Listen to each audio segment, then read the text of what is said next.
Hi there.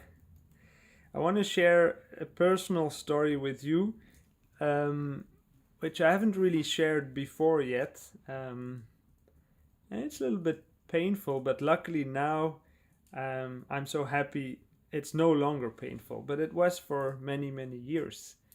And it's the story of how and why, I guess, between my 12 years old and my 25 years old, I didn't dare to dance or move, especially not in public. Um, and there's two things that happened which were really key in me closing off and being really ashamed, even for a long time, believing I was a very bad dancer. Um, right up until I was 12, I wasn't exposed to any other music than classical music. My father being a conductor and whole of my family being classical musicians. So when I was 12, I went to a school which was, different. It was a normal school. Before I went to Waldorf school, Steiner school, so more a protected alternative environment. But then it was a normal school with normal kids.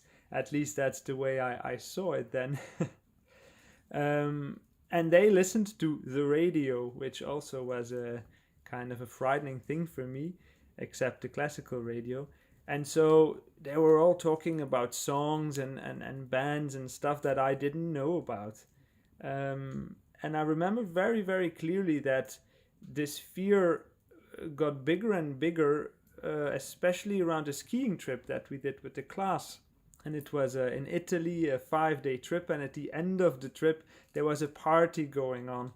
And I remember faking that I was actually ill, staying in my room to not have to deal with that feeling of being there in that environment to dance with music that I didn't know how to dance to, etc., and making a fool out of myself. So then for a couple of years, that just remained like that until I, had some friends in that school which were also a little bit more alternative and, started a band with them. And then, while we were rehearsing, they would talk about bands such as Nirvana, and I would be like, "What? Near what?" And they, "What? You don't know Nirvana?" And then, "How many songs do you know of the Beatles?" And I would be like, "I don't know." So for me, that was very healing that they would introduce me to all these kind of songs and bands and that whole culture. And I learned so much in a short amount of time.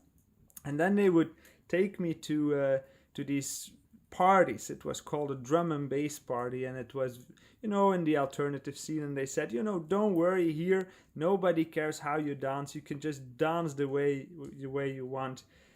And I thought, this gave me this permission. I thought, okay, finally, I will just go for it. Nobody cares here. I might do it completely different, but I'll go for it. And the music, is very, very nice. And I am a rhythmical person, and I guess in the core, such as everyone actually, I am a dancer. So I closed my eyes and I completely surrendered to the music. It was really awesome. And I remember opening my eyes, and there was this whole crowd standing around me in the party, and they were just like looking, what is up with that guy? And it was a mix between being, surprised, but also like not knowing what to think of it. And then there was one guy, a friend of a friend, who just bumped into my shoulder, and he said like, "Spast." I don't know the word in English, but it's not a good word. And it was so painful, because I'd finally given myself permission to go for it rather than faking that I was ill. And then they just made fun of me. And for many, many years I would be closed to that avenue completely.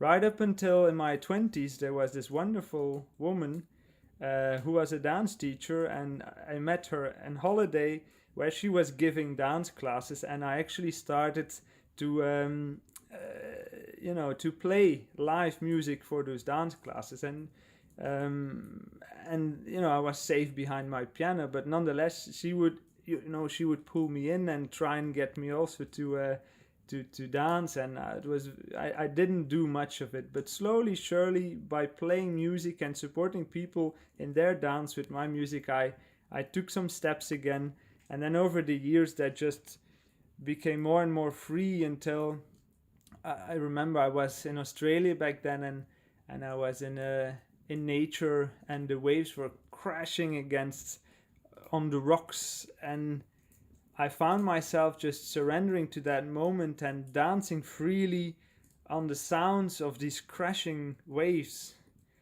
on the rocks, and jumping in the air and twirling, and feeling really you know like like when you see people who do ballet and they finish their movements and there's grace in it. I was experiencing that, and that was so liberating and so beautiful to allow that beauty of the dance, that you know being that. And since then, I'm a dancer, and I'm not afraid anymore to be weird in my moves. I guess I'm a weird guy, so obviously my movement is going to be as such. But that doesn't mean it's to be ridiculed, or it's not beautiful in its way.